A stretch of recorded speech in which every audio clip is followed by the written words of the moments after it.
coming up, if you need to go ahead and find out how to break up with the person that you don't want to be with anymore, you need the ways to go ahead and ruin your relationship, or you need to find a way to break it off, this is the show for you. This edition of Depraved and Debaucherous. Thanks for listening in. And if you haven't done so, please rate and review on Apple Podcasts, Google Podcasts, Spotify, iHeartRadio, and all the places you find podcasts. Please go ahead and put that out there. And if you have anything you want me to go ahead and talk about here on the program, please reach out to me, kingofpodcasts@yahoo.com. Let's get into the story about major breakup strategies ranked from worst to best. And there's a number of things that they have about ghosting and orbiting, breaking up with a positive tone, mutual breakups, all the different things that come up about if you're breaking off with somebody, and how if you want to be considerate of the person that you're breaking up with, to make it where you're leaving the least amount of damage behind. Because there's a lot of emotional bonding that was a lot of time investment put into it. And to have a breakup happen, it's not easy. It's not as ugly. It's not fun. That's normally how it's going to be. And especially if you're in a bad relationship and you're in an abusive relationship, you want to be able to have that drag out and completely everything is put there in front. And there's that full severing of the relationship. So there's no chance of you ever going back to that person again.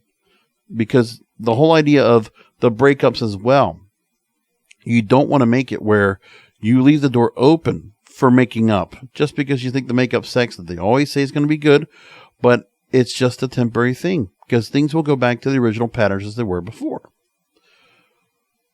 So Dr. Teresa E. Di Donato talks about this story and talking about how to break up. The scholars here consider behavioral choices people make to be the strategies they choose to end the relationship. Should they cut ties quickly? Do they have an emotional conversation? Do they blame the breakup on themselves? So here are these steps from worst to best. Number 1 is ghosting. So all contact ceases, the ex-partner is left without closure and a state of uncertainty. That is a cowardly way out. Now, there could be reasons why you don't want to do anything, because it's also very harmful to have somebody have to deal with where you can find a way to ghost and you could just say, okay, I can just move the messages and the phone numbers, mark as spam, block the phone number, block my way of contact with that person. Maybe there's a way to do that. Not a fun way to do it, but that is kind of an easy way out. And it's a very cowardly way out, if I would say like that. And I would be going for both the men and women, or the masculine or dominant, however we do this. Number 2 is orbiting. So almost ghosting someone, but not cutting off virtual connections. Yeah, you're still following them on Facebook or Instagram or things like that. And you're kind of just like a fly on the wall, still following along on what's going on social media to keep an eye on them, which is also pretty cowardly and also very stupid, because you think there's a chance, if you're still orbiting, then you're thinking there's some chance to patch things back up. That's not a great breakup scenario either. Number 3, distance communication. Breakup via text? No, thank you. But it's very low on perceived compassion. It's a non-initiator that's left in a state of uncertainty, unlikely to also remain friends with their now ex-partner. Ghosting, orbiting, and breaking up via text reflect what early scholars call withdrawal or avoidance tactics. Yeah, texting is not direct. It's so totally indirect and passive. It's not active. And so what you put on text, you could try to say, well, I didn't really mean what I said on text. I don't know. That might have been a typo. I voiced the text of that. You'll make some whatever kind of excuse there is. Or you'll just assume you never did write that down. It's not like you're going to go to a court of law and use this as fact or evidence, okay? Number 4, manipulating a partner or escalating costs.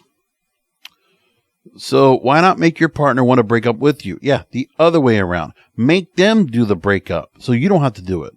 Have them to do the dirty work. People who use manipulation may pick a fight with their partner or be intentionally demanding, annoying, or moody. They might cheat knowing they might be caught, so they'll take the approach of projecting that you're the one cheating and you're the one that's doing all the things wrong. And then it turns around the other way, where some manipulators will do that. And that will leave some women very much abused. And some guys will get abused and damaged, mentally for what happened there, of how that all turned out. without any real explanation or understanding what happened and what they did, because then the blame is left on themselves. You're leaving them lingering effects by doing that. Number 5, using positive tone and self-blame. So initiators can choose to reflect on the positive aspects and blame the breakup on themselves. It's not you, it's me. All right. Direct open conversations is number 6, but yield favorable outcomes. They're considered compassionate strategies, and it involves honesty and aligning with people's views on what is an ideal breakup strategy. And then number 7 is mutual initiations. When both partners find out they're on the same page about ending it and can talk about it, outcomes are favorable. They realize, you know what? Yeah, it's not going to work. But let's just end it on a high note and say, you know what? I hope you found what you're looking for. Best of luck on your future endeavors, whatever it might be. That's kind of the thing that they're talking about here, which is exactly right. In another story, they talk about if you want to improve your relationship or ruin your relationship, there are steps that go on with that. And this is a story from Stephen Ng, MFT, a sexual futurist, that writes about how people often sabotage your relationships with destructive behaviors that, when reversed, can lead to greater intimacy. Partners need to feel free to be themselves to have a loving relationship, and being jealous of a spouse having friends is self-defeating. So in this, they talk about there are 5 things to be aware of that will teach you how to protect, care for, and improve your relationships. Because if you want to be a force for good for your partnerships, do the exact opposite of these harmful behaviors that he talks about every day. Number 1 is Frankensteining your partner. So sometimes in a relationship, someone will wish the partner were, for example, more outdoorsy, more fit, more sexual, more intellectual, more spiritual, more affectionate, more fill in the blank. That there's never enough that the person does to make themselves quality or an ideal compatible partner. Next, quashing the fantasy talk. That if you buy into the naive narrative that if your partner shares sexual fantasy that are different from yours, then that inherently makes him or her a pervert. We are sexual beings, except in America, for whatever reason, we're being, chastised and vilified for talking anything sexual, which is why this show's on the air. Openness like this can dramatically increase the depth of intimacy in a relationship. Depth of intimacy. So you can both feel closer in sharing who we are with one another. Number 3, mistake the identical for the intimate. Identical, excuse me. So many people in relationships assume that if their partners don't share the exact same faith, passions, politics, and opinions, they're not cut to be a long-term couple. No, there's opposites that attract. There are certain things you don't have to necessarily have that check all the boxes. See, and for those people that always feel like that society is supposed to always check all the boxes, you can't even get that in your own relationships. Why even try? You're always going to have certain things that you will not agree on, but you agree to disagree. And maybe that shouldn't be enough for you to go ahead and say, okay, I don't want to be with somebody because of this. Especially the politics part. I don't get that part, Number 4, rigidly enforce the nuclear option without exception in order to scare them straight. Yeah, the ultimatum. I still remember a girl that I knew that was really pretty. And I remember she was with a guy for a couple of years. And I remember she was at this one karaoke bar I used to frequent all the time with one of my best friends. And I just remember knowing her for a couple of years. And she was always kind of a wild child anyway, but she was just really sweet, very pretty, and just very outgoing. And she was with this guy that was just did not want to move forward with things. And she was like, you're going to marry me by the end of the year, or we're going to break it off. And I'm like, I'm not saying anything to her, but I already knew that one's going to work well. And I don't think it ever did. But anyways.